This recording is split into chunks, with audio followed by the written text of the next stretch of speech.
Então, pessoal, muito bem-vindos a mais um podcast Construindo a Bola de Neve. Eu sou o João Machado. Hoje, gente, nós vamos ter um podcast icônico aqui, duas lendas aqui que eu aprendi muito sobre fundos imobiliários com eles.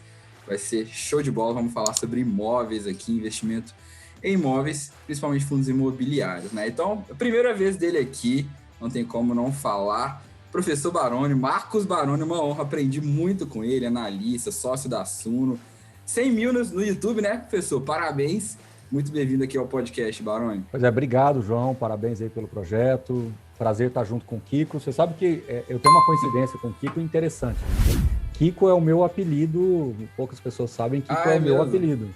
Então, assim, aqui em casa, assim, né, eu, minha esposa, meus filhos, não, mas minha mãe, né, meu pai já é falecido, meus tios, minhas primas, todo mundo só me chama de Kiko. Então é uma... É mesmo, cara? É, exatamente. É porque eu tenho duas irmãs, uma delas se chama Valesca.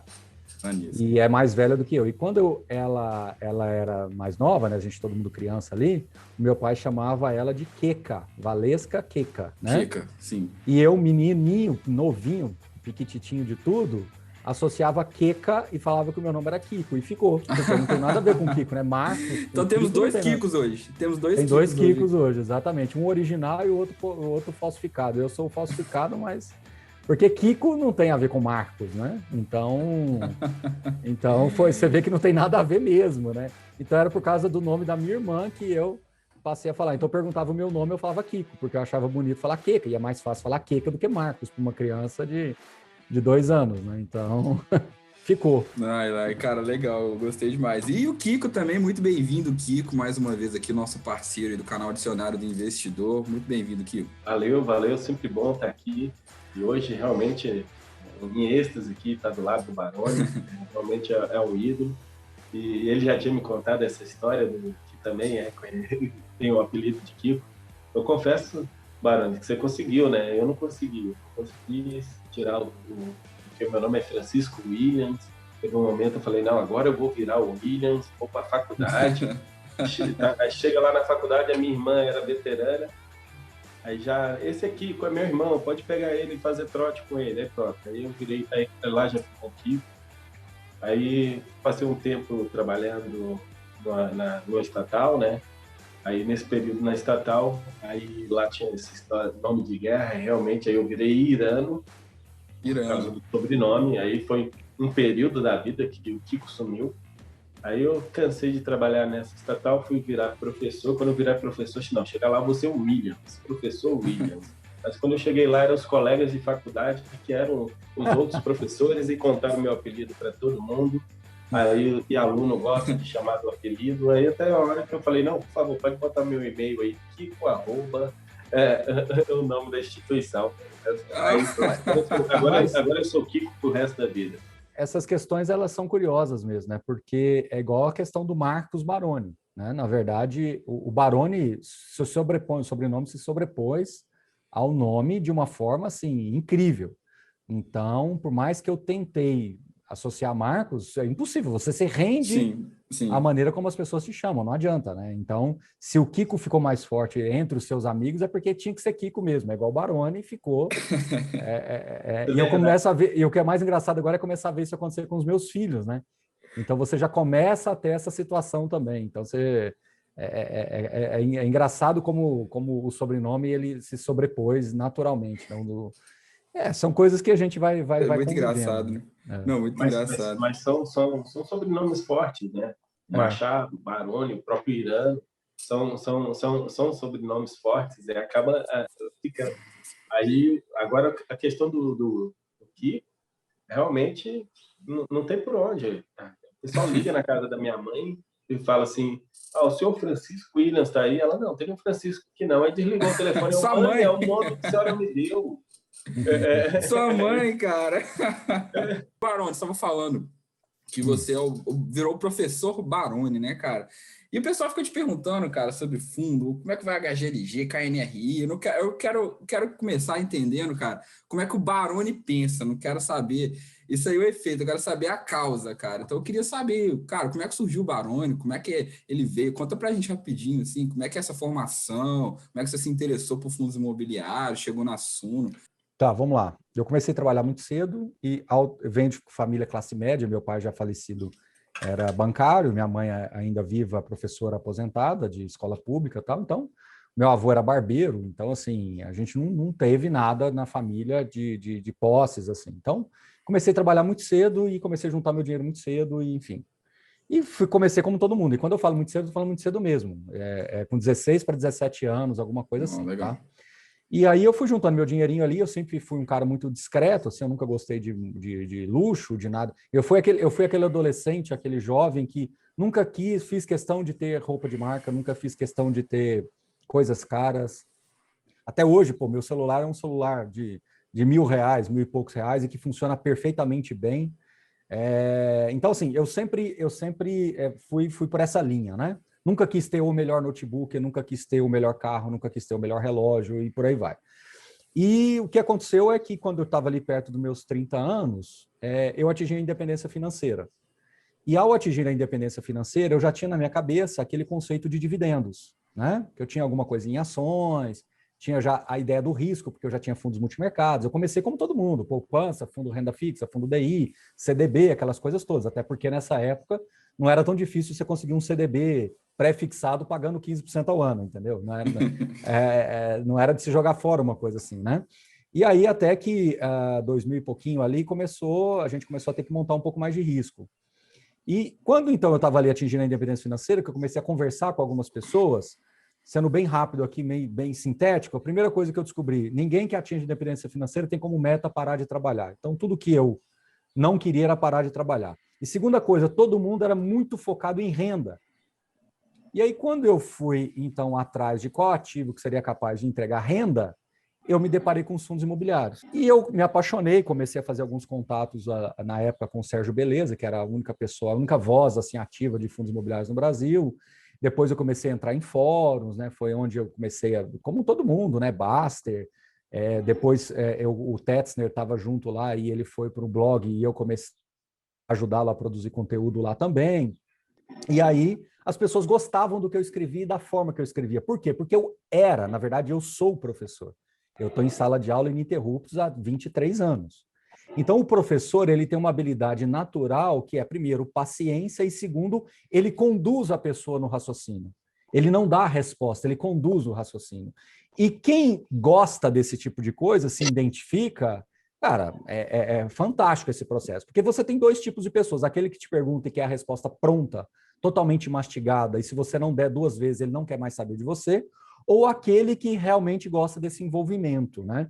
Então, quando você fala, né, voltando aí o comecinho, Baroni, pô, parabéns pelos 100 mil inscritos. Você vai ter outras pessoas que vão ter 1 milhão de inscritos, só que eles fazem aqueles videozinhos curtos que dá tudo pronto, a melhor para comprar, o melhor para vender, a melhor coisa para olhar.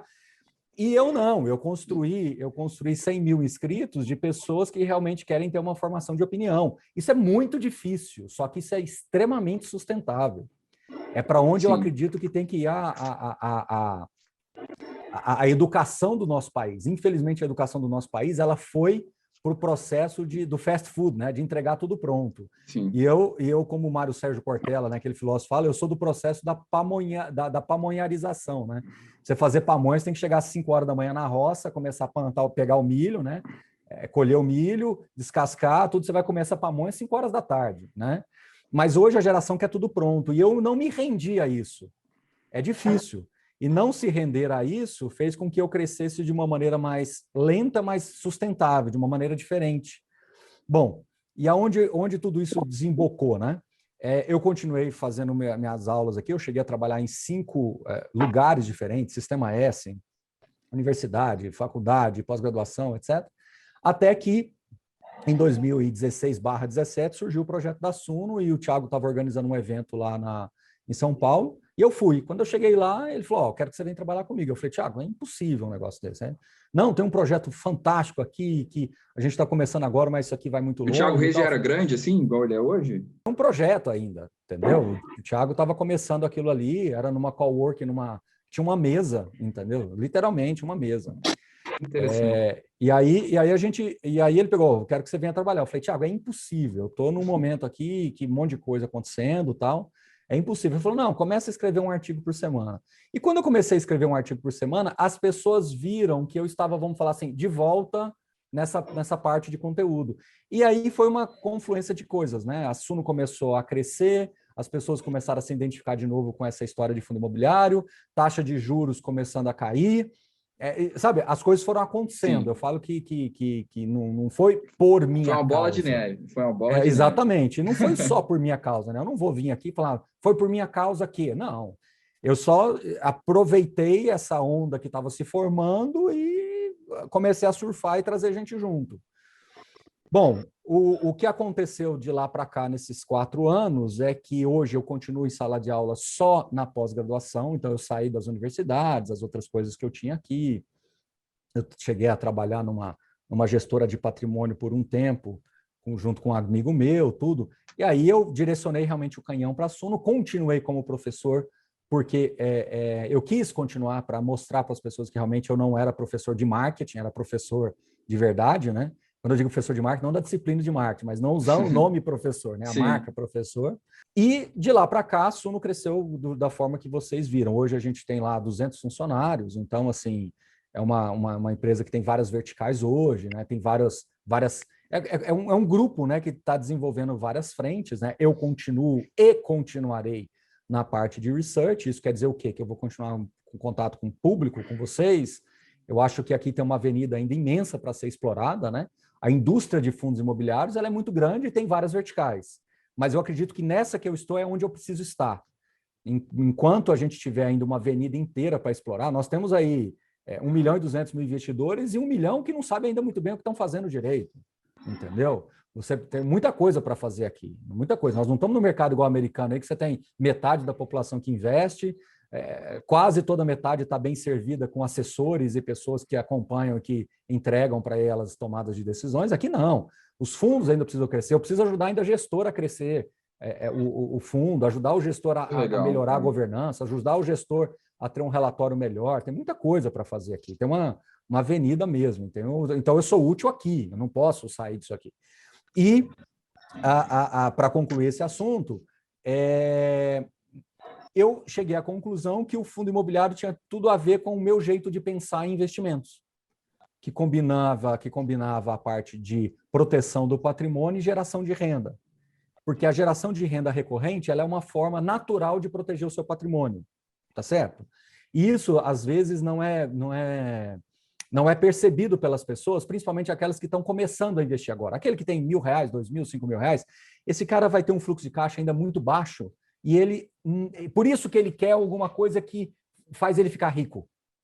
Porque quando você aplica R$5.000 em fundo imobiliário, você vai receber, me ajuda na conta aí, R$30 por mês, R$40 por mês. E aí ele fala, pô, isso aqui não paga nem uma pizza. Aí ele começa a fantasiar de que aquilo ali não faz sentido para ele. Só que ele não escalou isso ainda na cabeça dele, ele ainda não fez essa projeção, entendeu? Então, é basicamente isso. Eu não sei se eu respondi a tua pergunta, mas a história resumidamente é essa. Não, isso eu acho legal, esse ponto, porque eu vejo que é mais uma questão previdenciária, que o pessoal quer rápido, né? Eles querem já, igual você falou, já querem começar a viver de renda.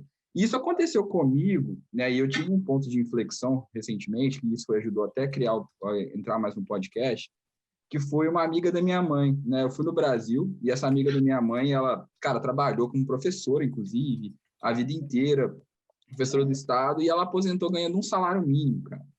E em janeiro, eu acho que foi em janeiro, eu passei de um salário mínimo de dividendos, né? E eu sempre fui uma pessoa que eu acompanhei muito, então eu ganhava lá R$20 por mês, R$40 por mês, R$50 por mês, R$100 por mês, você vai ficando feliz, né? E quando eu passei de um salário mínimo, eu pensei assim, poxa, cara, essa moça trabalhou a vida inteira, né, para ela defender da previdência dela, ganhar um salário mínimo. Eu tenho 26 anos e eu já recebo um salário mínimo sem fazer nada, né? Então, eu acho que tem que mudar um pouco a mentalidade também. Não é mentalidade. É educação. Sim. É educação. Você não muda, esquece, você não muda a cabeça de ninguém. Você não muda o que as pessoas estão fazendo agora. A única coisa que eu acredito que transforma é o processo da educação, porque é um processo. Então, você vai colocando educação na vida da pessoa, você vai deixando ela ser mais reflexiva, você vai provocando nela Por isso que eu uso muito, você já deve ter assistido algumas lives minhas, eu uso muito esse termo de provocar. O que é a provocação? Sim. Às vezes a provocação ela é vista como uma palavra negativa, né? Pô, você está me provocando, eu vou bater em você, né? Não. A provocação, no sentido da educação, ela força você a se questionar, ela força você a ter uma leitura sobre uma ótica diferente. E isso transforma. É igual o processo de educar um filho. O processo de educar um filho não é você impor alguma coisa a ele. É você dar um exemplo, é você conduzir a sua vida naturalmente da forma que você acredita que esteja correta. Isso naturalmente é o melhor processo de educação. Não adianta você virar para o seu filho e falar assim, olha, filho, você não pode bater no seu colega, você não pode xingar as pessoas, você tem que respeitar as mulheres. Aí você, o que você faz? Xinga a sua esposa, o cara te fecha na rua, você buzina, e abre o vidro e xinga ele, você trata mal um garçom no restaurante. Cara, não tem educação mágica nisso daí. Se você não fala nada para o seu filho, nada, mas trata bem um garçom, não fica buzinando na rua achando que você quer passar por cima de todo mundo, respeita o caixa do supermercado que você está, respeita a fila que você está, não, passou uma mulher bonita do seu lado, você não mexe, não assovia, não faz nada, trata como uma pessoa normal, como ela deve ser tratada, porque é. Eu, por exemplo, tenho 42 anos de idade, eu não tenho na minha mente, não me recordo, por exemplo, no momento que passou uma mulher e eu mexi com essa mulher na rua. Entendeu? Então, assim, o meu filho possivelmente vê isso num shopping center, né? Ele vai estar num shopping center, passou uma mulher bonita do lado, meu pai não mexeu, não fez nada. Opa, isso aí representa alguma coisa para ele. Então, o processo de educação financeira é esse. Essa pessoa que você citou, ela tem uma lacuna de educação financeira na vida dela. Então, por mais que você tente ensinar agora, é tudo muito mais difícil. Então, esse processo todo que a gente coloca, e eu venho aqui atender você, por exemplo, porque eu sei que você deve ter muito público jovem que está com esse processo de formação de educação, são sementinhas que a gente vai... É só isso que eu acredito. Então, quando eu tiver 70 anos de vida, 75, que eu falar assim, pô, agora chegou a hora de eu parar um pouco, deixa eu ficar um pouco mais quieto, eu quero ser lembrado pelo Kiko, por você, João, não como uma pessoa que falou assim, aquela carteira do Baroni foi a melhor, o Baroni foi o melhor analista, ele fez o vídeo que ele gravou que falou os melhores fundos para 2035 foi o melhor. Eu não quero ser lembrado por isso, não estou nem aí para isso. O que eu quero ser lembrado é que eu consegui durante 20, 30, 40 anos colocar um pouco de educação financeira na vida das pessoas, falar mais sobre fundos imobiliários, que são produtos previdenciários, e que essas pessoas se transformaram ao longo de 30, 40 anos. Eu não quero ser lembrado como o cara que fez o melhor vídeo do YouTube, que fez o cara comprar e ter a maior valorização de 2022, 2021. Não me interessa isso. Mas não me interessa mesmo, porque isso não se sustenta. Eu vou acertar 2, 3, 4, 5 vezes, vou errar 3, 4, 5, vou ficar neutro 6, 7 vezes, e no final, o que isso representou na vida da pessoa? Nada. Entendeu? Quem acertou, acertou, quem não acertou, não acerta mais. Então, eu literalmente não acredito nisso, entendeu? Eu fiquei calado agora, porque o que o professor Baroni falou aí foi uma aula, foi uma aula de vida, não foi uma aula de fundos imobiliários. Obrigado, professor. Que aula mesmo. E a ideia é essa. A gente tem certa preocupação com o crescimento, sim.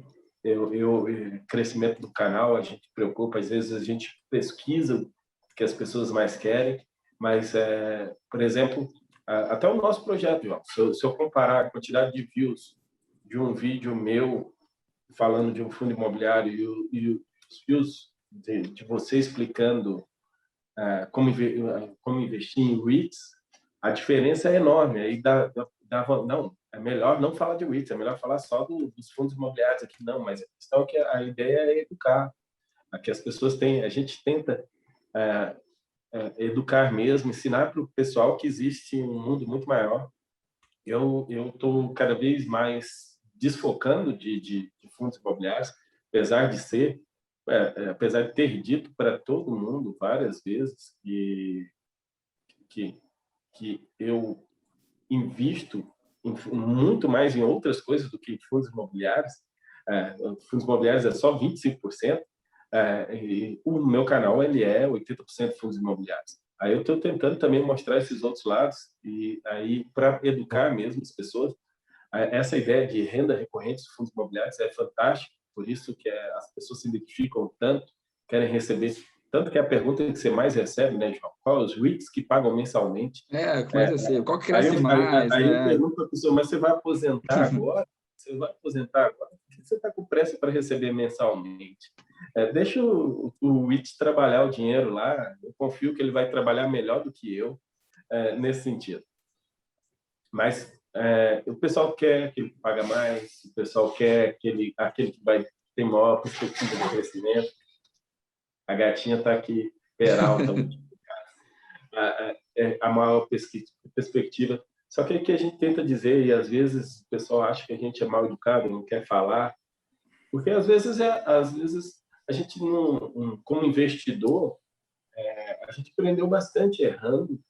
Aí hoje, na hora que a gente está falando para as pessoas, no intuito de evitar esse erro. Eu tive, infelizmente, eu tenho um pai que, se ele tivesse me educado financeiramente no momento correto, se ele tivesse presente no momento correto, eu tenho certeza que a minha educação financeira teria sido muito melhor. Só que as condições que... Barulho, eu sou mais velho que você, viu? Eu tenho 43, sou de 77. Ô, Kiko, você falou que você tem 25% em fundo imobiliário? Não, está um pouco mais. Está chegando a 38%, mas a minha meta é só ter 25%. Eu já fui desajuizado, assim. Pode ficar tranquilo, logo seu juízo chega, viu? Né? Você é 100%, né? Eu ia perguntar isso. Eu ia perguntar qual que é a porcentagem que você investe em fundos imobiliários? Não, eu falo 100%, mas é quase, né? Porque o que não tem alocado está em caixa. Então, o que está alocado está em caixa. Então, é 100% do recurso alocado, mas tem uma parcela que eu deixo sempre aqui para liquidez, para entrar em emissões ou para aproveitar alguma oportunidade, entendeu? Então, eu sempre deixo alguma coisa aí. Não é muita coisa, não, mas é sempre alguma coisa, tá? E, assim, eu gosto muito de falar sobre isso, porque eu faço brincadeira, como eu fiz com o Kiko agora. Mas quando o assunto é sério, eu falo para todo mundo que ter 100% em fundo imobiliário não é uma recomendação, é um estado de espírito. Ou seja, a posição que você tem na carteira, por exemplo, o Kiko falou, eu tenho 25, tem 38. Com base em que ele está falando isso? Com base em nada. Ele está falando do conforto dele, dentro da filosofia de investimento dele. Ele não tem nenhum critério científico para isso. Nem ele, nem ninguém no planeta. Explicando, simplesmente um dia eu acordei e quero ter assim a carteira e assim vai ser. E assim eu controlo ela na hora de tomar as decisões do aporte. É isso. Então, quando você parametriza, é para que você possa se nortear a tomar suas decisões. Então, se você se propõe a ter 25%, presume-se que quando você estiver subindo de 25%, você vai diminuir os aportes ou vender uma parte. Mas é algo, Kiko, que você, se você estiver considerando uma carteira ultra consolidada, não é crime, não. Pelo contrário, faz parte do processo. Porque quando você trava 25%, é até bom a gente entrar nesse tema, quando você trava 25%, é uma meta que deve ser mantida e preservada em qualquer circunstância. Então, hipoteticamente, você tem uma carteira consolidada, você já é um cara que tem uma carteira pronta. Não estou falando do Kiko, estou falando no geral. Quando você chega em 30% em fundos imobiliários, você se propõe a ter 25%, você tem dois caminhos. Quando você fala, vou interromper os aportes, você tem que fazer uma conta. Quanto tempo vai demorar para voltar para 25% com os novos aportes? Pode ser que demore muito. Se for 2 meses, 3 meses, 4 meses, está tudo certo. Agora, se você falar, não, minha carteira já está consolidada, eu já sou um cara que vive de dividendos, etc e tal, chegou em 30% porque valorizou demais. Então, reza a gestão de portfólio, vamos falar assim, a cartilha da gestão de portfólio, que você possa diminuir posição, porque você estaria realizando lucro e, de alguma forma, remunerando a sua própria carteira. A gente tem que entender que a gestão de portfólio faz com que você também remunere a sua própria carteira, rebalanceando. Isso faz parte da tese de portfólio, está tudo certo. Quando o Kiko fala, não, eu prefiro não fazer, ou quando ele fala com o público dele, ele está certo. Porque a grande maioria do público dele é aquele cara que está começando agora a investir e tem lá, vamos falar, os seus 50 mil reais, ele quer ter 10, 15 mil reais em fundo imobiliário. Então, esse cara, você vai ajustando com os aportes novos mesmo. É natural isso. É mais fácil fazer o ajuste com o aporte novo. Exato. Eu também não estou muito longe, não. É simplesmente se eu tiro 6 meses aí de aportes sem focar em fundos imobiliários, já reequilibra. Então, é mais ou menos isso que é a ideia de fazer na cabeça. E voltando à história do 100% em fundo imobiliário, isso eu percebo às vezes que isso não é o caso de vocês, que vocês são aqui pessoas próximas de mim e tal. Mas eu percebo que às vezes isso incomoda a outra pessoa. Mas por que incomoda as outras pessoas? Porque essas outras pessoas que são incomodadas, elas não se encontraram como investidor. Você acha que o cara que tem uma fazenda, que planta soja ou cria gado lá, ele está incomodado com a minha carteira ter 100% de fundo imobiliário? Ele não está nem aí. Ele já decidiu o que ele quer para a vida dele, ele já sabe como ele formatou as coisas na vida dele. Então, a pessoa que se incomoda com isso e fica o tempo todo te perguntando quanto que você tem, quanto você deixa de ter, quanto que deveria ter, é porque ela não sabe. Por exemplo, se você virar para mim, João, e virar para mim e falar assim, Baroni, eu tenho 30% em Bitcoin, o que eu vou falar para você? Se eu estiver tomando uma Guaraná, com você, porque eu não bebo, mas se estiver tomando uma Guaraná, comendo uma mandioca com riso, com torresmo, eu vou te brincar com você, vou te sacanear, vou fazer tudo que a gente está brincando.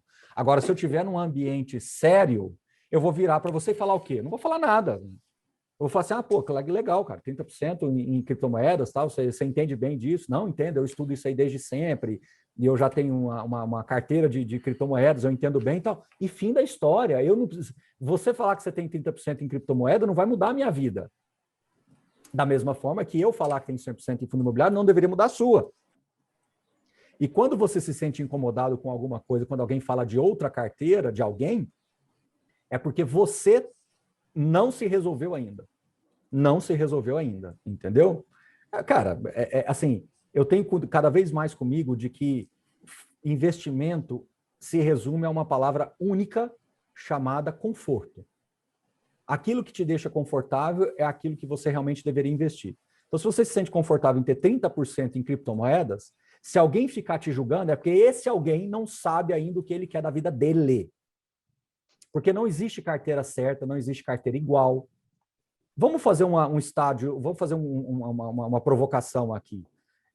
Você já viu pessoas analisando a carteira, por exemplo, do Warren Buffett e questionando por que ele tem muito em renda variável? Ele não deveria ter... Sabe? É completamente bizarro isso. Sim. Eu virar para o Jeff Bezos e falar assim, pô, Jeff, por que você tem muita ação da Amazon? Que loucura você está considerando? Cara, é bizarro isso. Eu não vejo outro nome para isso.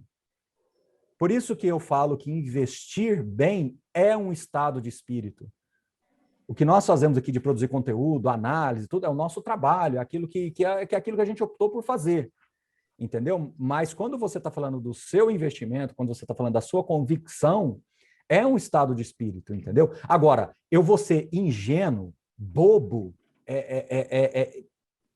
primário de virar e falar assim, não, pessoal, todo mundo tem que ter 100% em fundo imobiliário, porque essa é a melhor carteira vencedora na vida. Que dia que eu já falei isso?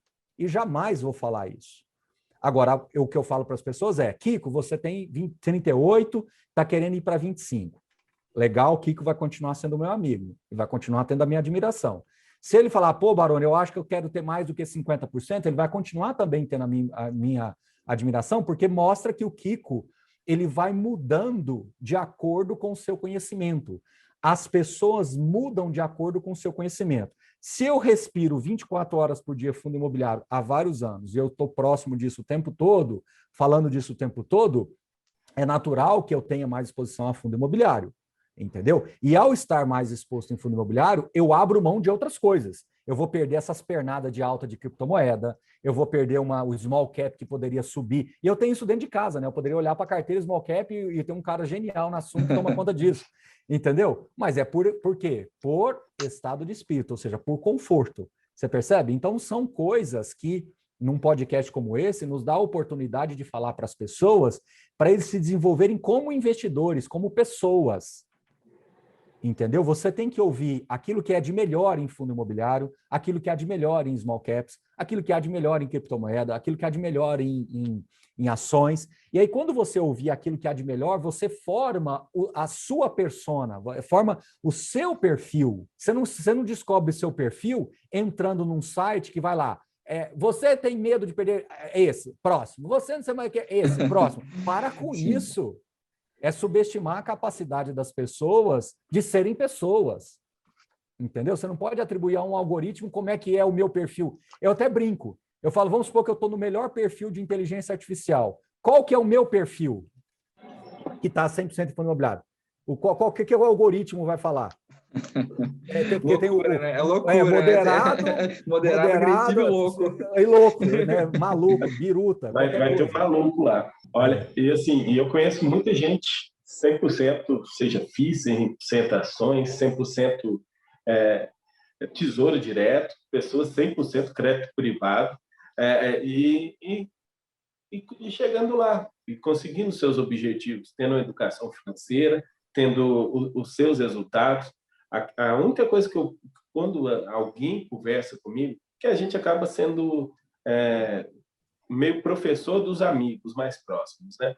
A única coisa que eu falo para ele, você vai encostar a cabeça e dormir sem preocupação? Pronto. Você vai lá, coloca o dinheiro onde você quiser, mas desde que você encosta a cabeça e durma sem estar preocupado.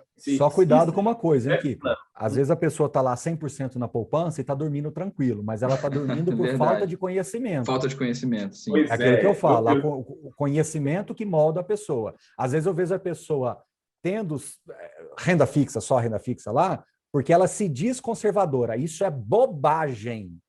Bobagem. Ela está 100% no CDB, 100% na poupança, 100% no fundo lá do bancão dela, por falta de conhecimento, não é porque é perfil conservador, para de bobagem. O conservador é aquele que conhece o mercado todo. Por exemplo, por uma ótica, eu, como 100% em fundo imobiliário, eu posso ser conservador dentro de uma estratégia macro em renda variável. Sim. E eu posso ser um louco aloprado dentro de uma estratégia de pessoas que realmente só querem ter ativos de renda fixa, tesouro direto. Por isso que eu falo que o meu perfil, não é? Exatamente. Então, muito cuidado com essa... Então, a frase... Eu conheço pessoas que pegam cada pernada de alta das marcações a mercado, só mesmo... Por exemplo, agora no momento eu tenho pessoas que já vieram falar comigo, agora é a hora de comprar, porque quando o juros futuro cair, vai supervalorizar o tesouro pré-fixado e o tesouro IPCA. Aí pode vender. Aí eu falei, é uma estratégia. As suas escolhas mudam de acordo com o seu conhecimento. Ponto. Quando você coloca isso em mente, tudo fica mais fácil. Se eu começar a estudar agora como que se faz para plantar laranja, eu posso me transformar num excelente produtor de laranja e me dar bem com isso porque eu estudei. Hoje eu não faria isso porque eu não tenho conhecimento para isso. Agora, é muito absurdo você julgar o cara que hoje é dono de uma grande plantação de laranja, é um grande produtor de laranja, exporta laranja, e eu falar que ele é louco porque ele está mexendo com isso. Meu Deus do céu, a que ponto nós chegamos? Como as pessoas hoje se preocupam muito mais com a vida dos outros do que, de fato, ela está fazendo. Isso é absurdo, na minha opinião. Esse conforto ele vem exatamente desse conhecimento, né? Você citou até o Warren Buffett, né? Tem o sócio dele que ninguém fala muito, que é o Charlie Munger, mas o Charlie Munger ele só tem 3 ações na carteira dele, e mesmo assim ele se tornou bilionário, né? Mas um cara como ele consegue estudar e ter somente 3 ações na carteira, assim como tem gente que tem 1000 ações na carteira, assim que tem o Baroni que tem 100% fundo imobiliário. E é uma coisa que eu falo muito, né? Tipo, quantos ativos tem na carteira, né? Quais ativos tem na carteira? Quanto de renda variável, renda fixa? E eu sempre falo isso, né? De ter o conforto, mas isso só vem com conhecimento, porque quando eu comecei em 2014, a Selic era 14%. Todos os livros que eu lia só falavam de renda fixa. Só que aí, quando eu comecei a ler mais sobre renda variável, fui me sentindo um pouco mais confortável, porque eu comecei a entender como é que funcionava, e eu falei, talvez eu não seja tão conservador assim, eu só não conhecia a renda variável.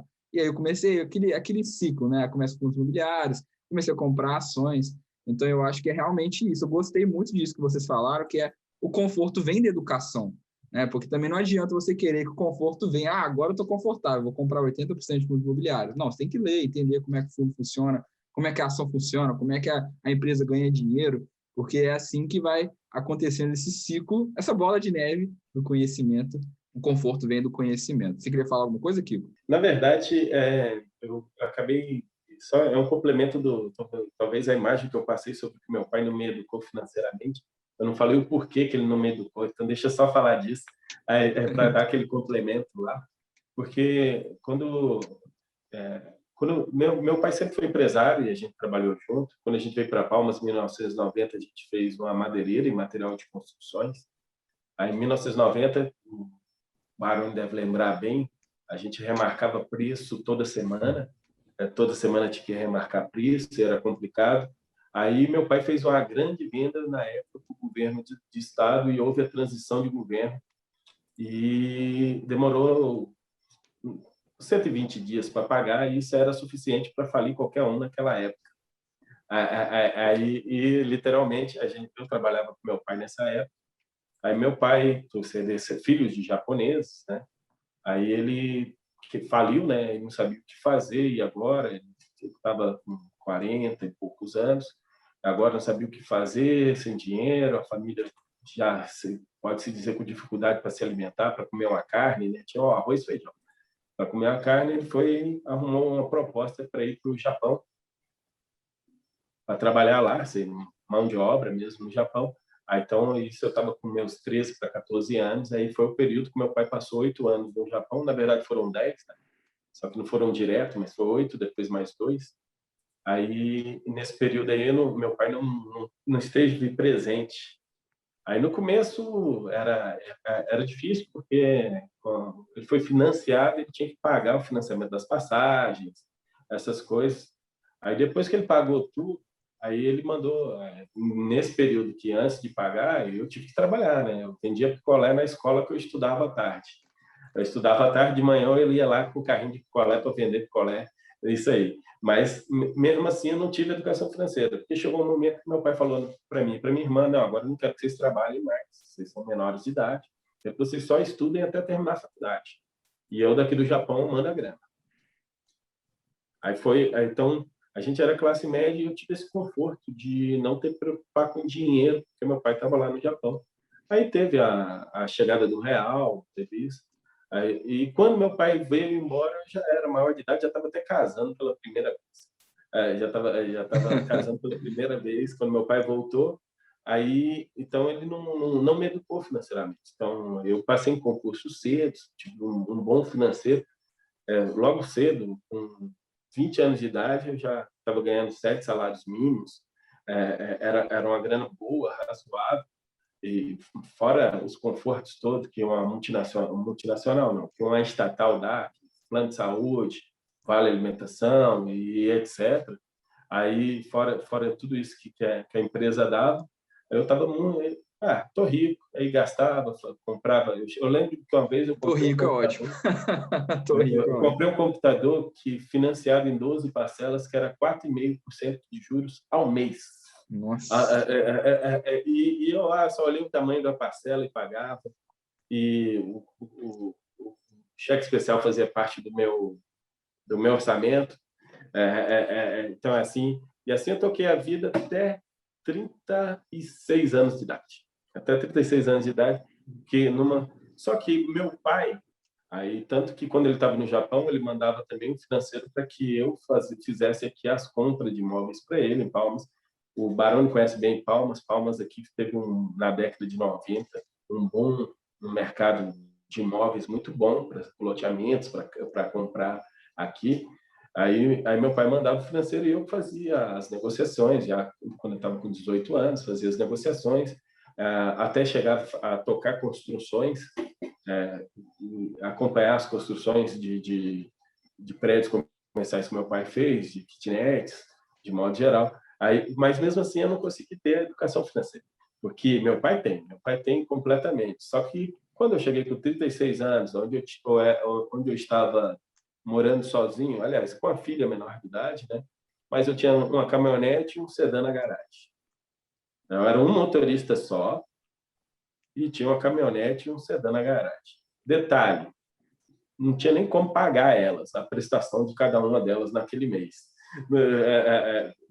Chegou a dar até busca e apreensão. Só que eu consegui vender antes do banco pegar. mas deu tempo.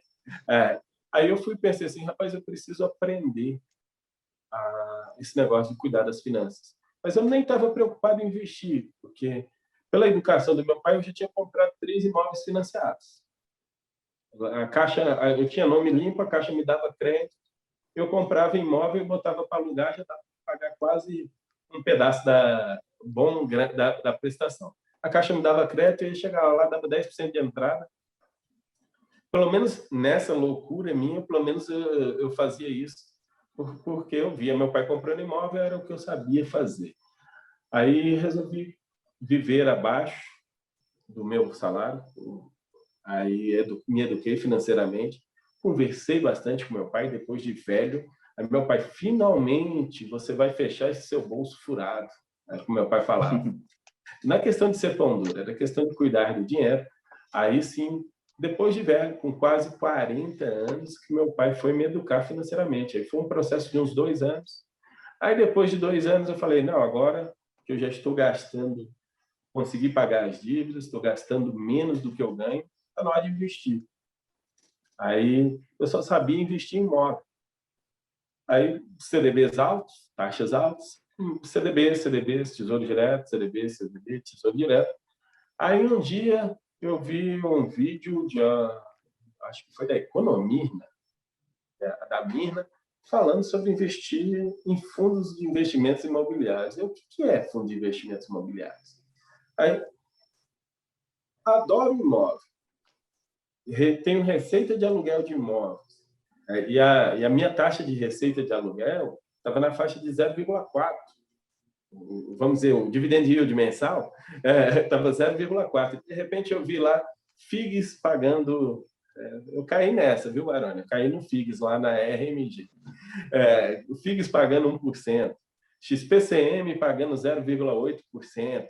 Rapaz, eu vou estudar esse negócio. Só que, infelizmente ou felizmente, eu não sei aprender de outra maneira a não ser fazendo. Eu fui lá e coloquei dinheiro. Esse é um ponto legal.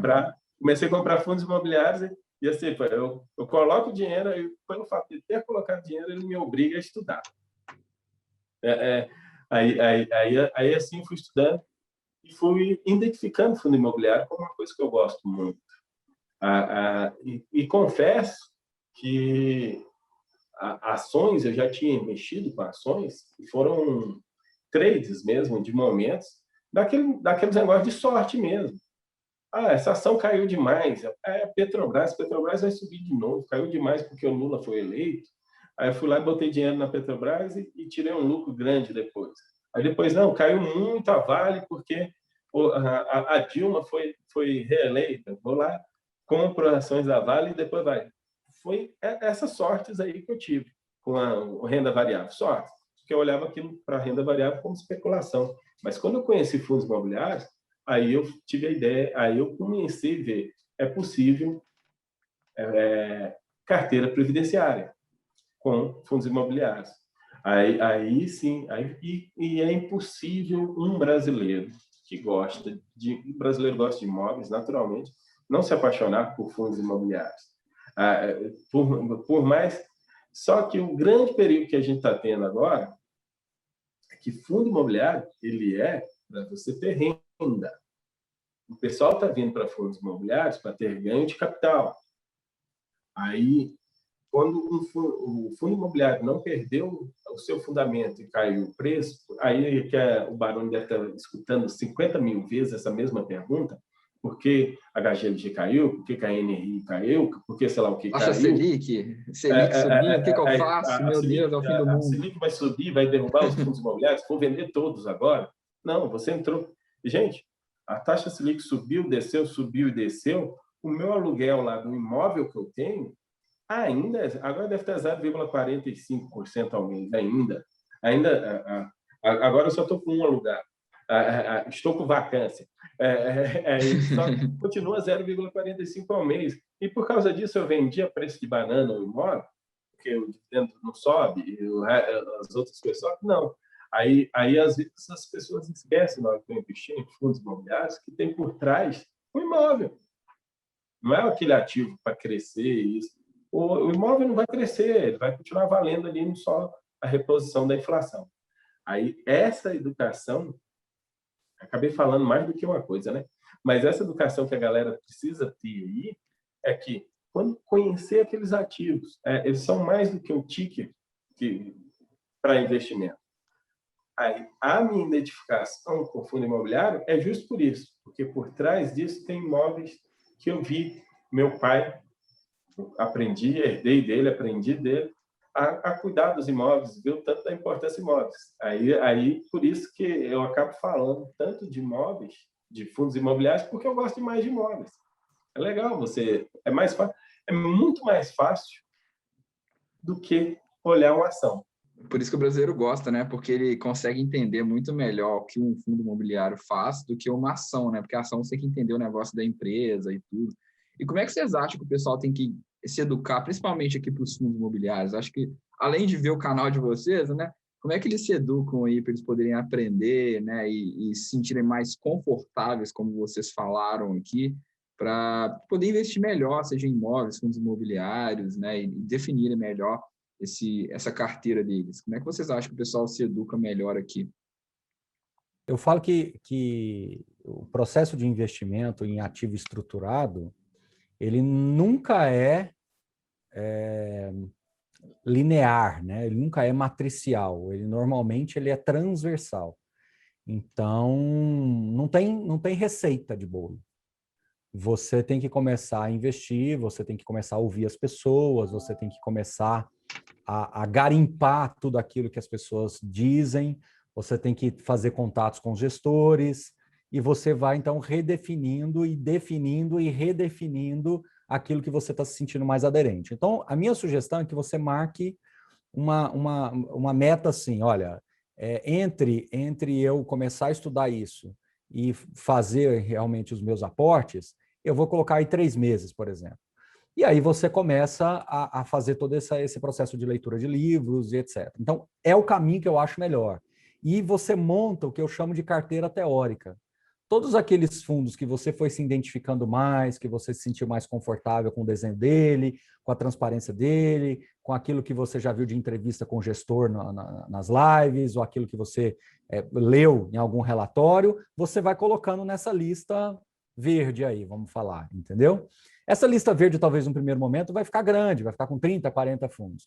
Aí você vai para uma segunda rodada. Então, você vai pegar desses 30, 40 fundos que ficou ali nessa lista e vai tentar fazer um filtro por tamanho, por liquidez, fazendo algum ajuste fino nessa sua...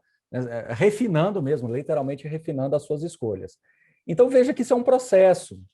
Por que as coisas normalmente não funcionam muito bem para o investidor? É porque ele entra num site qualquer, vai numa tabela e pede para ordenar pelo yield maior ou pelo tamanho maior de patrimônio e acha que isso já é suficiente. Segue a dica quente, né? Segue a dica quente. 2018. Mas isso não é culpa de vocês. Isso aí, na verdade, é culpa do histórico nosso. Como é que você entra numa plataforma de uma corretora e seleciona aquele monte de fundos multimercado e fundos de ações? Pelo rendimento, né? Pelo histórico de lá 12 meses, pela taxa de administração e pelo aporte inicial. As corretoras que não são bobas nem nada, todas elas agora colocam R$1 para você começar a investir. Na minha época, meu amigo, tinha fundo que o ticket inicial era R$300 mil, 50 mil, 300 mil reais. Você colocava um filtro lá em cima, porque esse fundo era super qualificado. Hoje em dia, você pega um fundo ultra sofisticado que você precisa de R$1 para começar a investir. Entendeu? E aí eles começaram a maquiar também a questão dos retornos. Né? Era comum você encontrar nas lâminas antigamente 12 meses, último mês, 12 meses, 24 meses, 36 meses, 50, 60 meses, que é 5 anos. Hoje em dia, mal dão 12 meses, entendeu? E a taxa de administração, eles meio que fazem uma só, né? Que é o famoso 2,20, que é 2 de taxa mais 20 de performance, e fica... Então, assim, você aplica o filtro, aparece 200 fundos. E aí, onde que entra o diferencial? É a voz do gestor. Não, a voz do gestor. Então, falando para o pessoal. Tá. Para o pessoal é rentabilidade. Para nós é a voz do gestor, entendeu? Então, assim, na minha visão, é um processo lento, gradual, mas ele é sustentável. Se você não estiver disposto a enfrentar esses 3 meses aí de um pouco de dor, dificilmente você vai pelo caminho correto. Você vai conseguir. Só que você vai esbarrar num monte de coisa, você vai sempre ter uma história ruim para contar, etc. Agora, independente de caminho que você for, não se martirize demais pelo erro e não seja tão eloquente no acerto. E segunda coisa, para concluir aqui a minha parte, para passar para o Kiko, o mais importante é que hoje tem várias pessoas bem intencionadas e várias formas de você acessar conteúdo. Na minha época era um deserto completo. Hoje não, né? Quando eu comecei a investir não tinha smartphone, vai. Eu gosto de falar assim, ao falar que não tinha smartphone, já não tem um monte de outras coisas juntas, né? Hoje você tem muito mais conteúdo produzido, muito mais gente bem intencionada. Aí você vai ter que ter uma relação aí pessoal de confiança, né? Então você vai ter que ouvir alguns canais, vai ter que ver algumas pessoas falando e produzindo conteúdo para você se identificar com 2 ou 3 linhas editoriais. Pô, eu gosto do jeito do Baroni, eu gosto do jeito do Kiko e não gosto do jeito do fulano. Pronto, você já deu um passo importantíssimo. Ou eu gosto do Baroni, gosto do Kiko, mas gosto mais do Kiko quando o assunto é esse e gosto mais do Baroni quando o assunto é aquele. Então, quando você começa a chegar nisso, já te ajuda muito. A tua curva de aceleração sua de conhecimento, ela vai ser muito mais rápida. Então, esses 3 meses, 4 meses, ele pode virar 30, 60 dias. Por que não? Mas a minha dica aqui aí sim eu concluo, monte uma carteira teórica. Não vai com essa história dos 3 melhores fundos para eu comprar, não, porque isso é bobagem. Vai numa carteira teórica já pensando nos 15, 20 fundos, que já é muita coisa para você. Carteira teórica eu quero aquela carteira, aí depois eu vou atrás de comprá-la. Né? Eu penso, formação, vai iniciar, está pensando em iniciar, está pensando em fazer uma carteira. Primeiro tem que saber o que você quer, o que você gosta. É porque quando a gente fala de fundos imobiliários, nós estamos falando de algo por trás. Exemplo, eu não sei hoje, que eu confesso que faz tempo que eu não dou uma olhada, mas antigamente eu tinha vontade de investir em CRI, e CRIs, o que eu tinha visto de um valor mais barato para poder dar uma entrada, para poder participar dele, era R$50 mil. E isso era fora da minha realidade. Eu não podia botar R$50 mil em um tipo de um tipo de investimento apenas. Mas eu olhava, eu via os retornos, IPCA mais 7, IPCA mais 8, no CRIs, que isso me encantava. Então, na hora que eu vi que existiam fundos imobiliários que faziam esse investimento, onde eu tinha que deixar só uma taxa de 1,2 para a administração, que hoje, na realidade de Selic, a gente acha muito, mas quando a gente fala lá em 2018 não era, 1,2 de taxa de administração e gestão, eu achava muito pouco. Naquela realidade, acho que as taxas também têm que se adequar, mas isso a gente conhece depois. Então, era uma maneira de eu investir num tipo de investimento que eu conhecia de uma maneira mais fácil. Era fundo de recebíveis. Me agradava. E ainda estava terceirizando a gestão para outra pessoa fazer esse serviço para mim. Agora, então, na hora de escolher esses fundos imobiliários, você vai escolher aquilo. Eu gosto de shoppings, acredito em shoppings, aí você vai lá e lista. Esses são os principais fundos de shopping. Olha o portfólio deles, porque por trás dele tem imóveis, estuda ele e depois faz essa escolha. O momento de colocar o financeiro ou não, eu acho que isso aí é a lei mais perfeita. Coloque o financeiro somente naquilo que você conhece. Ah, Kiko, mas você já botou onde não conhece? Gente, quando eu coloquei dinheiro que eu gosto de conversar com meus colegas, era o dinheiro da cerveja. Vamos dizer, não bebi esse final de semana, peguei R$200 lá e botei Bitcoin, sem saber o que era. O dinheiro que não vai me fazer falta. Vamos dizer que é o dinheiro que eu não gastei fazendo um curso sobre o que é Bitcoin. Eu resolvi gastar esse dinheiro eu aprendendo na prática. É um exemplo, vamos dizer, hoje eu considero que eu não fiz curso nenhum para fundo imobiliário, mas ter tomado prejuízo no FIGS 11 e ter tomado prejuízo no XPCM 11 foi um aprendizado fora de série. Porque são 2 tipos de ativos. Um, naquela época, tinha RMG e o outro, que era um mono, que vinha no mono imóvel, que demonstravam claras... era claro que não era um tipo de ativos que deve se investir. Aí, ter tomado prejuízo com eles foi um aprendizado. Então, às vezes, o fato... E outra coisa, você acompanha melhor se o seu dinheiro estiver lá. Então, o Baroni está certo, 3 meses aí de observar, mas no momento que você botar o dinheiro, você vai acompanhar diariamente. Vai ser um vício. Vai ser um vício. Então, quando eu colocava um pouquinho, era para poder ter esse vício. E isso, assim, a gente está falando de fundos imobiliários, mas serve para qualquer tipo de ativo que você quiser. Você acompanha melhor. A minha esposa está viciada. Hoje ela saiu um fato relevante da IRBR. IRBR, isso mesmo. Ela veio me perguntar o que significava o fato relevante. Eu tive que contar toda a história do IRBR que aconteceu no passado, para ela poder entender esse fato relevante agora. Então, por que a importância desse fato relevante? Por que ela está tão interessada assim, no IRBR? Não, porque ela foi lá e comprou 10 cotinhas do IRBR, porque ela viu em algum lugar lá que IRBR pode voltar a R$30, algum site sensacionalista. Ela foi e botou R$10, 10 cotinhas. Hoje, fica dizendo ela testando, de acordo com o que for melhorando, ela coloca um pouco mais. De acordo com o que ela for gostando, coloca um pouco mais. Então, também é uma estratégia, que é de colocar um pouquinho, estou falando, R$60 ela colocou para poder acompanhar o ativo. É uma estratégia.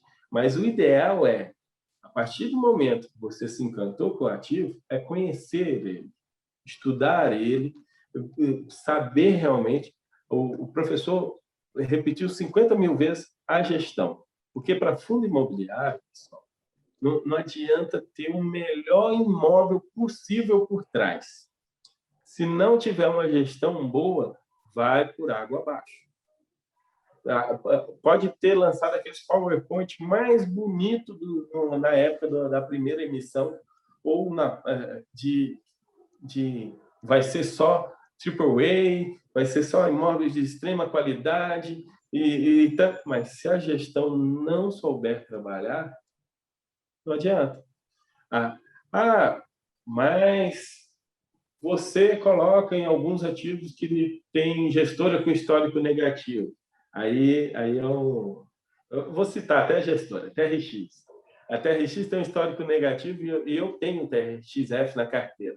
Pessoal, aí eu já olhei outros detalhes lá que fizeram a compensação. Mas você sabe o que significa TRXF na minha carteira?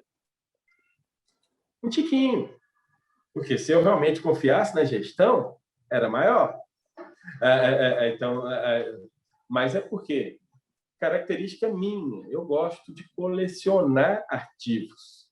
Eu sempre fui um colecionador. Eu colecionei tampinha, colecionei o pacote do maço de cigarro, colecionei bolinha de gude, colecionei cartão telefônico, depois resolvi colecionar conta em banco, depois resolvi colecionar CDB.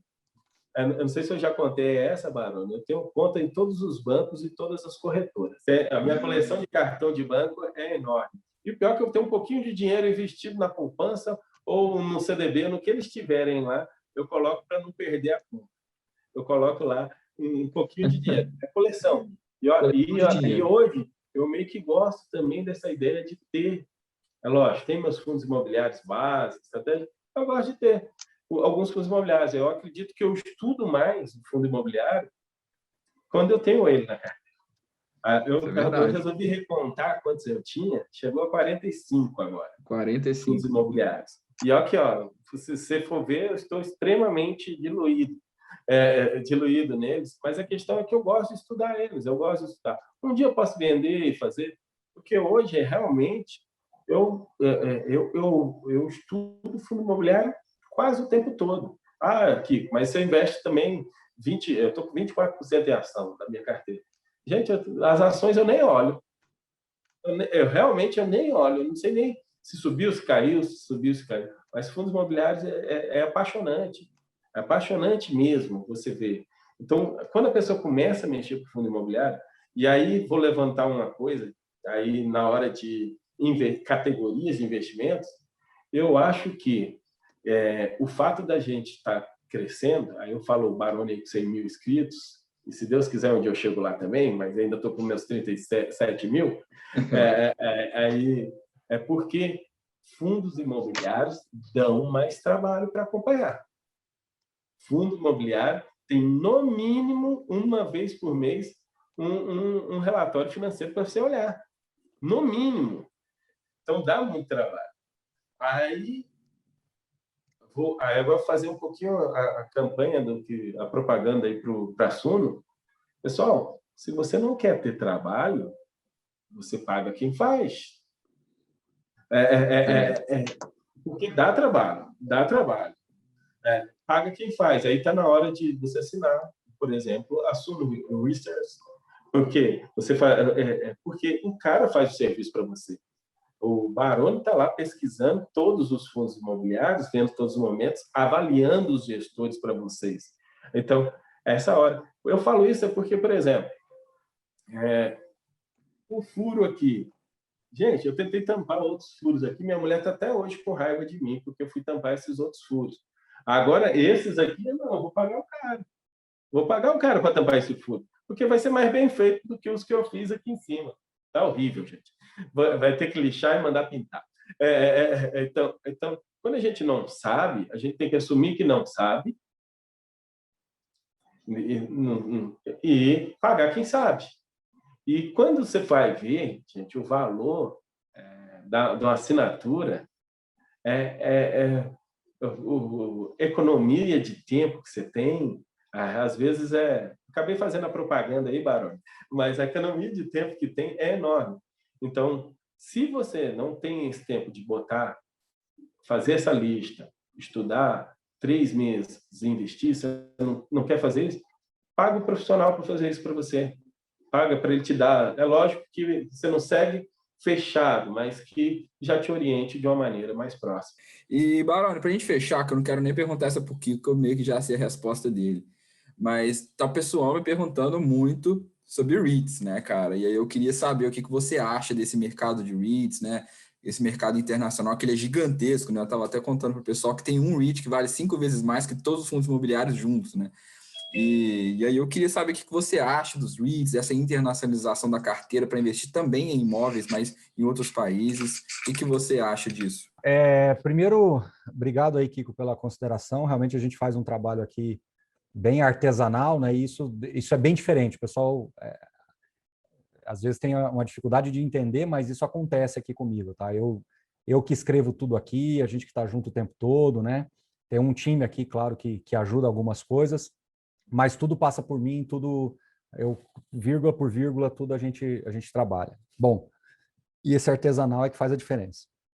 Sobre REITs, na Suno tem também a parte de internacional, tem um grande amigo meu que é o Ismael, da Central do REIT, que também cobre essa parte. Eu vou falar muito sinteticamente. Primeiro, sim, internacionalizar a carteira tem suas vantagens, sim. Também como tem as suas desvantagens, né? Porque você pode estar exposto a um equity que supostamente vai bem, mas por uma inversão cambial você pode ter um resultado não esperado, tá certo? Então esse é o primeiro ponto. Tem vantagens e desvantagens. Mais vantagens do que desvantagens? Com certeza, tá? Agora o que eu vou falar que é o mais importante é que a grande parte, para não dizer quase todos, e talvez você, João, possa até me corrigir e te dou a liberdade de você falar assim, Baroni, o que você falou é bobagem e está tudo errado. Então, estou te dando essa liberdade. Mas a grande maioria dos investidores aqui no Brasil, que estão acostumados aí com fundo imobiliário e tal, e de repente fala assim, quero começar em REITs. Eu acho que a grande maioria investe errado aí fora. A grande maioria seleciona errado, vai pelos critérios errados, não tem fica comparando laranja com banana, achando que está fazendo a coisa certa, vai por um caminho completamente equivocado, e quando a história aí dá errado, eu acho que o prejuízo ele é quase que irreparável durante um bom tempo. Aqui no Brasil nós ainda temos uma vantagem, que o fundo imobiliário, quando você dá errado, ele deixa pouco trauma. E com os fundos agora multiativos, o trauma é ainda menor.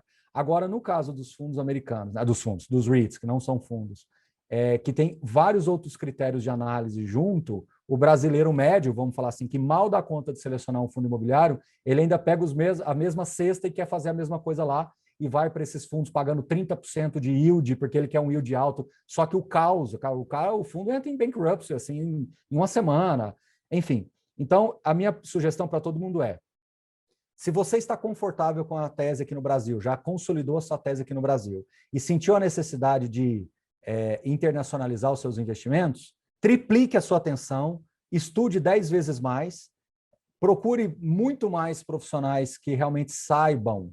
E é pior, hein? Tem profissional que fala que sabe cobrir o mercado internacional e não sabe. E aí é onde a situação fica até pior, que você está contratando uma pessoa que você confia e ele está com premissas completamente equivocadas. E aí sim você vai se aventurar por lá. Tá? Não tenha isso como uma obrigação. Eu já vi gente falando assim, eu preciso dolarizar, eu preciso estar fora. Cara, se você está com isso na cabeça, compra um fundo cambial ou compra um ETF, alguma coisa, para tirar isso da sua cabeça. Não vai querer investir em equity, no peito e na raça, achando que você sabe tudo, que o play lá é diferente. A brincadeira lá, quando você toma uma invertida, te joga no chão. Aqui no Brasil, pelo menos, a gente sabe o valor do tijolo, a coisa muda. Essa é a minha visão. E agora, João, eu que te pergunto, falei bobagem, você pode corrigir, pode colocar alguma coisa. Sendo muito franco com você, é até bom ouvir de você que tem experiência se eu estou falando bobagem ou não. Não, eu gostei, cara, eu gosto disso, porque eu acho que tá começando, eu acho que até por isso, né, o Kiko, ele me chamou, né, tem até que agradecer, o Kiko me chamou para fazer um vídeo por semana lá sobre REITs no canal dele, e porque realmente o pessoal tá num desespero gigantesco com essa subida do dólar, né? Eu acho que esse desespero foi um pouco assustador. Eu acho que tem 2 pontos aqui. Eu acho que foi bom porque o pessoal começou a perceber outros mercados, tá? Eu acho que em questão de oportunidades foi excelente, porque começaram a perceber que tem REITs, que tem stocks, que tem... eu estava falando pro pessoal que tem empresas em Hong Kong, né? Mas assim, não é todo mundo que investe em Hong Kong que entende como é que funciona lá, né? Então... eu acho que, assim, acho que você não falou nenhuma bobagem. Eu acho que é o que a gente falou o episódio inteiro, né, Baroni? Conforto. Então, se você está confortável de investir uma porcentagem no dólar lá nos REITs, excelente, né? Eu acho que você vai ter renda em dólar, você está protegido. Eu sempre falo, eu acho sim que você tem que ter pelo menos uma porcentagem em dólar, porque o CPI, eu tenho falado muito disso, né? Que a inflação americana, ela impacta muito mais a nossa renda do que o real, né? Mas não é todo mundo que tem conhecimento, não é todo mundo que precisa abrir uma conta numa corretora, né? O pessoal fala, BDR é horrível. Eu não acho que BDR é horrível. Então, assim, eu acho que é bem isso, é o conforto. Mas eu gosto muito, eu acho que é um mercado muito mais desenvolvido. Eu torço muito para que o Brasil chegue no nível que é o mercado de REITs, porque é realmente assustador, né? Eu falo que tem o Avalon, né? Que ele é um dos meus clientes, ele vale 5 vezes mais do que todos os fundos imobiliários juntos, né? Então, assim, é muito grande, é realmente muito grande, mas muito grande também tem mais risco. Então, eu acho que tem que pensar sim uma porcentagem da carteira, mas se você for ficar confortável. Se você for ficar todo dia olhando ali o câmbio, o dólar subiu, o dólar caiu, meu Deus, o que eu faço? Aí não, aí fica fora disso. É que torna um investimento mais difícil de ser feito. A quantidade de variáveis que você monitora. O Kiko falou uma coisa que eu discordo, e aí que entra a mágica de tudo isso. A gente está num ambiente em que a discórdia mantém a amizade, né? Infelizmente, a gente tem visto muito por aí que discordar acaba a amizade. Então, eu vou discordar do Kiko, a minha amizade por ele não vai mudar absolutamente nada.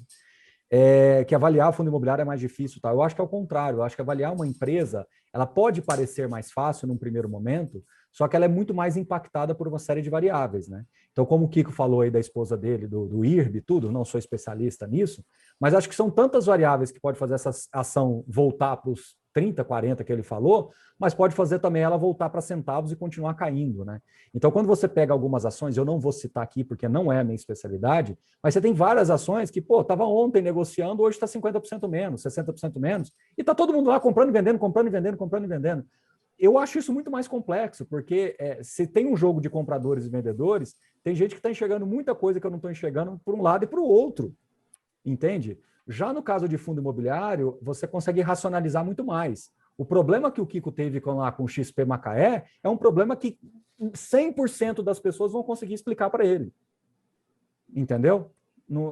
É um monativo, é um ativo que foi construído no auge do momento imobiliário, para a Petrobras, que é uma estatal, no momento que logo depois veio um Petrolão e que desmontou um monte de coisas da operação no Brasil. Eles estão em processo de enxugar realmente. O ativo está em Macaé, que é um ativo, é uma localização muito específica para a indústria de petróleo, gás e petróleo. Não tem empresas que vão ocupar 20 mil metros quadrados a qualquer hora lá, e é um ativo que tem um padrão construtivo muito limitado, apesar de ter lá uma pelezinha de vidro aqui, outra ali, o pessoal acha que é AAA, na verdade não é, e ponto, acabou. Fim. Agora, se eu trouxer aqui um cara especialista em IRB, eu estou pegando o exemplo do IRB, cara, vai ter 300 caras que vão falar um monte de coisa, vai ter 300 que vão falar outras completamente diferentes, você vai ter um monte de variáveis que pode impactar, aí você traz o board da empresa, o cara vai falar um monte de outras coisas, aí você traz um analista um pouco mais crítico, o cara vai detonar por outra. Nossa! É muito mais difícil, na minha visão. É muito mais difícil. Sim, e eu acho que o REIT tem um pouco mais de ações do que de fundo imobiliário. Porque quando você começa a colocar câmbio na jogada, você começa a colocar a alavancagem na jogada, você começa a ver essa questão da dívida estruturada, bônus de board lá, de CEO, que ganha em função de não sei o quê, o nível de transparência deles, que aparentemente é maior do que o nosso, mas quando você vai colocar nas entrelinhas, não é bem assim. Então, são mais variáveis. Hora nenhuma eu falei que investir é ruim, percebam. Hora nenhuma eu falei que investir lá no IRB, lá da esposa do Kiko, é ruim. Hora nenhuma eu falei que investir em REITs lá do João é ruim. O que eu estou falando aqui é que você tem muitas outras variáveis que às vezes não são consideradas. E o Kiko, aí sim eu concordo com ele, e olha como isso é legal, né? Quando ele fala que gestão em fundo imobiliário é muito importante. Porque quando você tem um gestor muito importante, é igual você entregar o seu filho para um neurocirurgião fazer uma cirurgia lá nele. A relação de confiança, ela é quase tudo na cirurgia. A cirurgia tem um monte de riscos, mas quando você tem um neurocirurgião competente e você confia e transfere essa confiança, você já elimina vários problemas.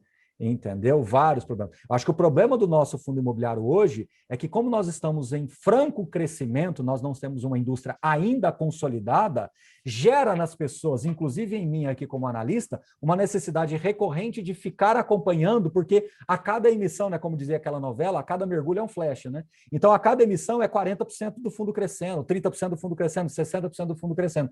E isso gera uma certa angústia, né, nas Acho pessoas. que é mais ou menos isso que eu é normal. Dizer, que atualmente nós estamos numa fase de expansão tão grande do mercado, da indústria de fundos imobiliários, que acaba a gente tendo que ficar mais atento. O que é normal. Agora, quando nós tivermos daqui 10 anos, escreva o que eu estou falando, quando nós estivermos fazendo um podcast como esse daqui 10 anos, as emissões terão um fator de proporção muito menor, os gestores terão seus times muito mais consolidados, porque hoje até para o gestor é difícil. Ele tem que contratar 3 caras em um mês, porque o fundo dele cresceu 50%. E contratar 3 caras bons de confiança, etc., e manter o mesmo nível não é fácil. Não é fácil, entendeu? Então, eu acho que daqui a 10 anos, o que aconteceu nesses últimos 5, 6 anos? A consolidação do mercado. Ou seja, nós conquistamos o nosso espaço no mercado, então o fundo imobiliário hoje ele está no radar das pessoas. Pronto, ele entrou no radar das pessoas. O que vai acontecer nesses próximos 10 anos? É a consagração do mercado.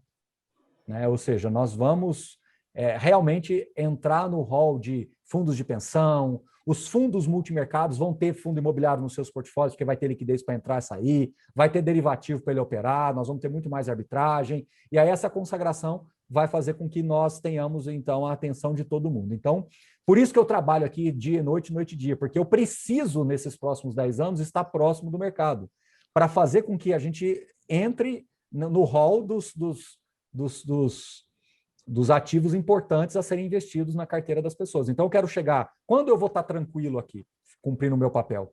Quando eu conversar com uma pessoa mais simples lá, que está tendo 30, 40 mil para colocar ali nos seus investimentos, e o fundo imobiliário fizer parte lá da prateleira do bancão. Quando eu estiver num family office e o fundo imobiliário fizer parte da prateleira do family office.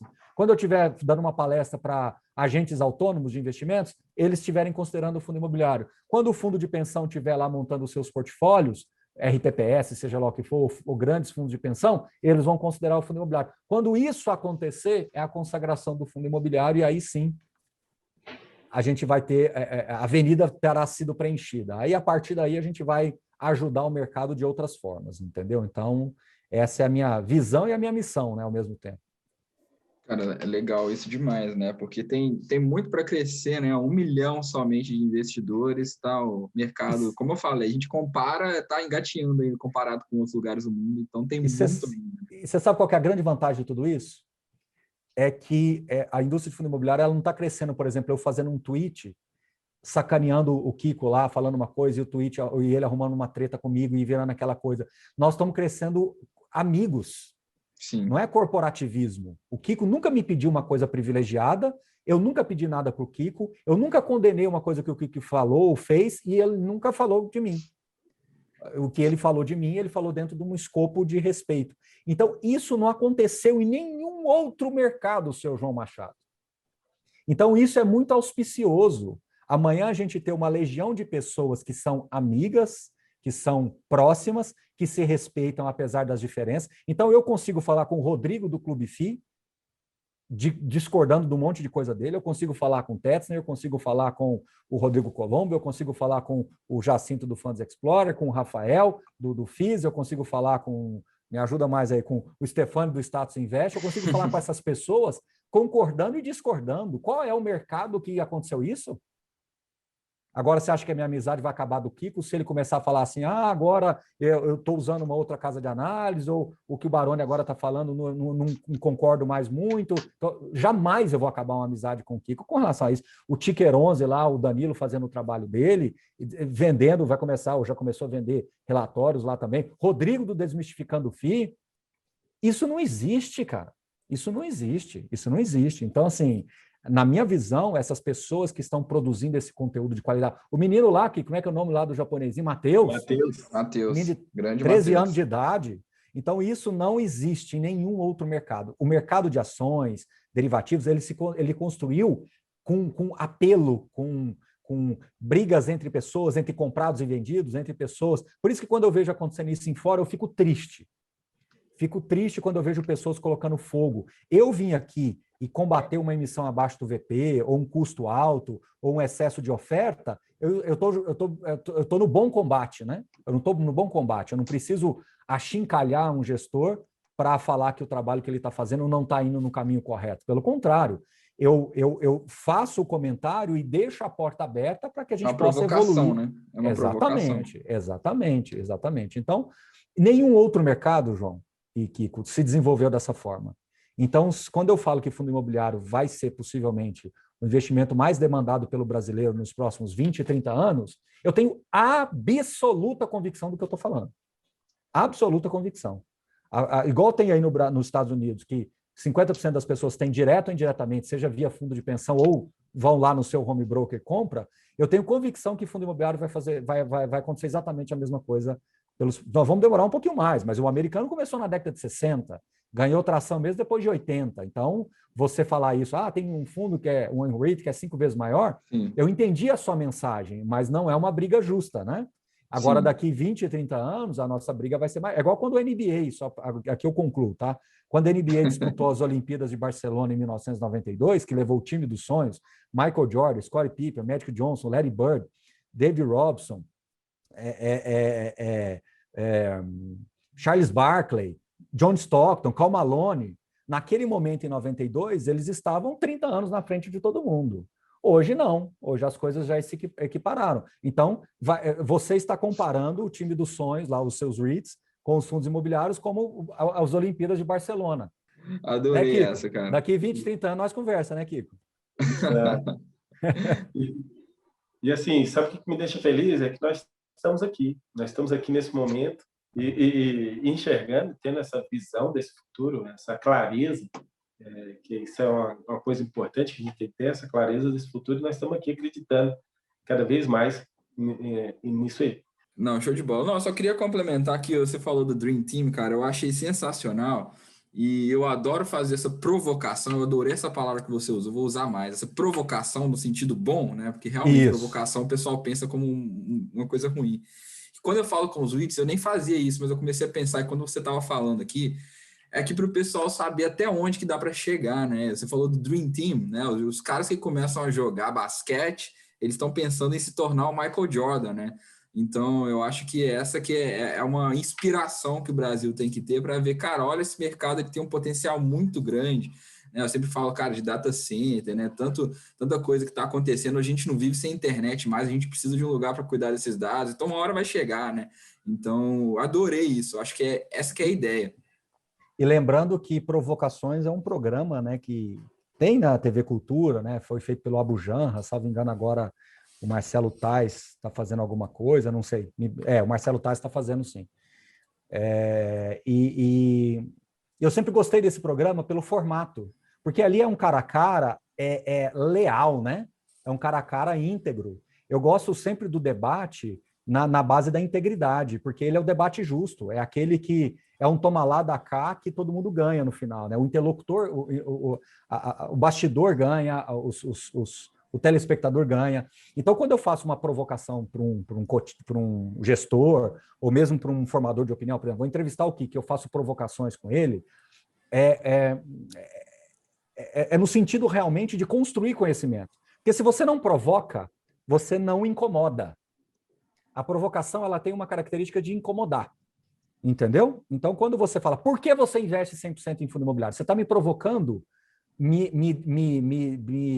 para querendo ouvir e para querendo fazer com que as pessoas reflitam sobre isso?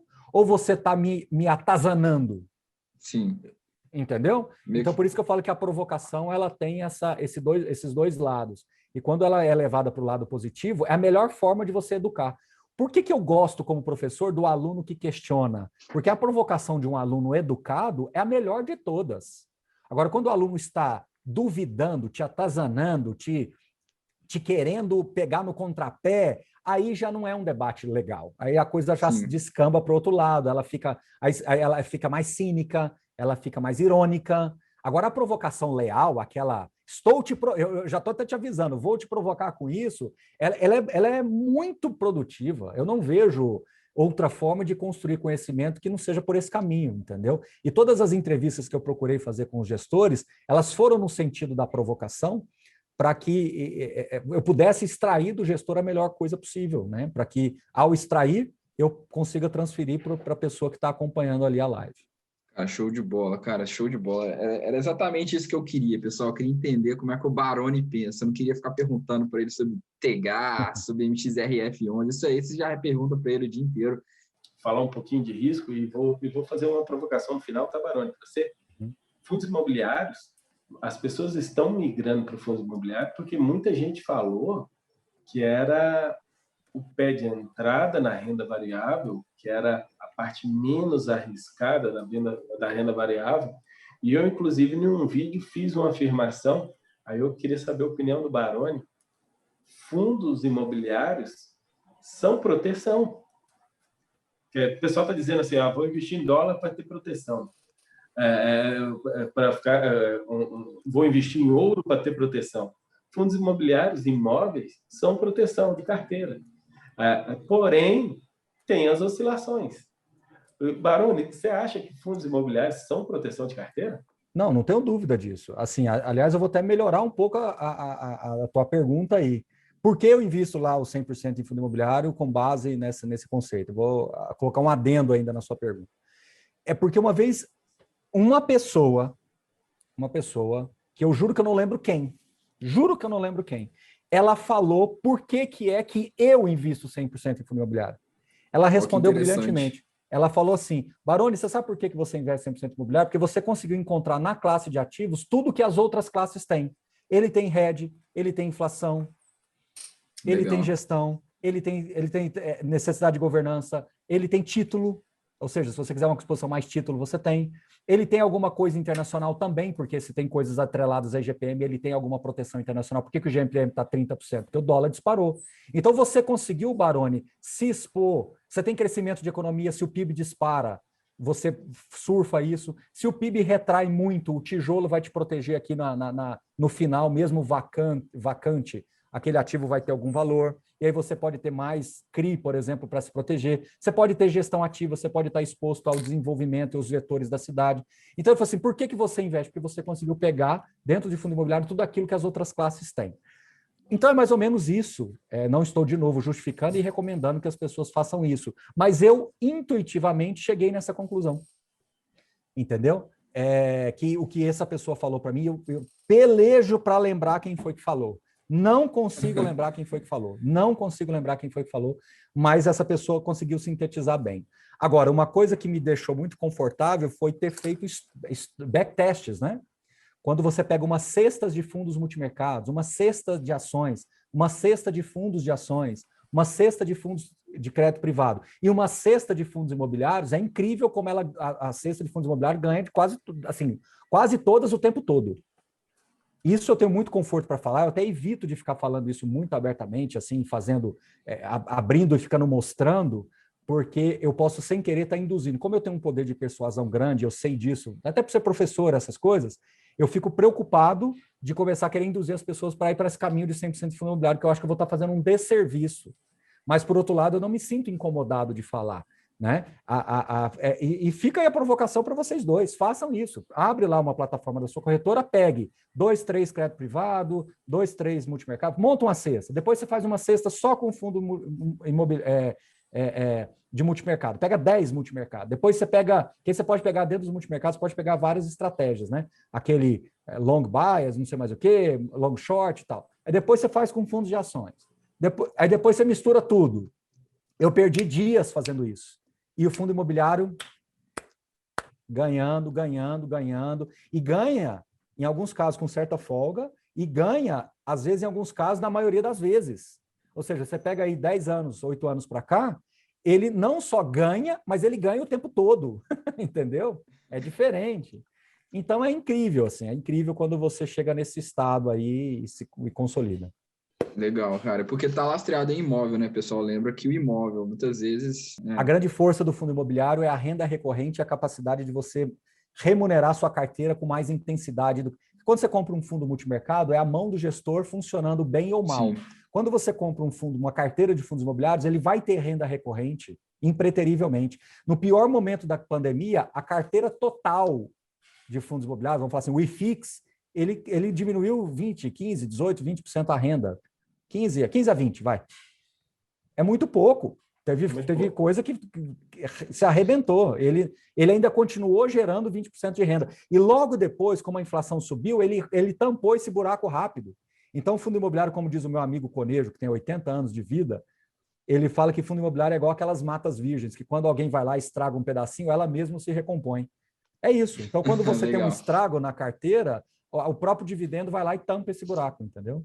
Então, pessoal, queria agradecer aqui, Baroni. Foi exatamente o podcast, não podia ser melhor do que eu esperava, que eu queria entender como é que o Baroni pensa. Eu não queria perguntar sobre ativos, sobre nada disso. Então, foi realmente muito bom. Baroni, muito obrigado. Deixa aí seu canal, fala aí no Instagram para o pessoal te acompanhar aí também. Espero que volte.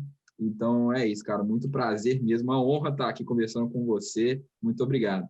Tá sempre à disposição. Obrigado mesmo.